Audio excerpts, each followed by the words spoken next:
দ্বাদশ জাতীয় সংসদ নির্বাচনের আর মাত্র কয়েকদিন বাকি। এই নির্বাচনকে ঘিরে নওগাঁ ৪ আসনে উৎসব মুখর পরিবেশে প্রচারণায় ব্যস্ত সময় পার করছেন প্রার্থীরা। কাকডাকা ভোর থেকে রাত পর্যন্ত ভোটারদের দাঁড়ে দাঁড়ে নানা প্রতিশ্রুতি দিয়ে ভোট প্রার্থনা করে যাচ্ছেন প্রার্থীরা। আসনটিতে ৬ জন প্রার্থীর প্রতিদ্বন্দ্বিতা করলেও নৌকা মনোনীত প্রার্থী উপজেলা আওয়ামী লীগ সাধারণ সম্পাদক অ্যাডভোকেট নাহিদ মোর্শেদ বাবু সরকারের নানামুখী উন্নয়ন তুলে ধরে প্রচারণা চালিয়ে যাচ্ছেন।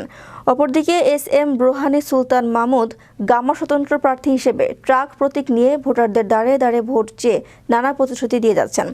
এছাড়াও স্বতন্ত্র প্রার্থী হিসেবে সাবেক বস্ত্রপাট মন্ত্রী ইমাজউদ্দিন প্রামাণিক এমপি ঈগল প্রতীক নিয়ে ভোট যুদ্ধে নড়ছেন। ৭ জানুয়ারি নির্বাচনে যোগ্য প্রার্থীকেই ভোট দিয়ে নির্বাচিত করবেন, এমনটাই বলছেন সাধারণ ভোটাররা। আমি নির্বাচিত হলে চেষ্টা করবো ইনশাআল্লাহ মাননীয় প্রধানমন্ত্রী দেশরত্ন শেখ হাসিনা হাত ধরে কাজ করার জন্য। এছাড়া মসজিদ মন্দির সহ ধর্মীয় প্রতিষ্ঠানগুলোর জন্য মানুষের দাবি আছে, এই সমস্ত কাজগুলো আমি করব।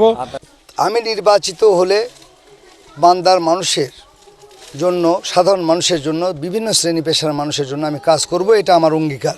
রাস্তাঘাট, ব্রিজ, কালভার্ট, মান্দার প্রত্যন্ত অঞ্চল, ৩০০টি গ্রাম, ১২৬টি ওয়ার্ড আমি পই করে সব কিছু এই ২০-৩০ বছরে দেখে রেখেছি।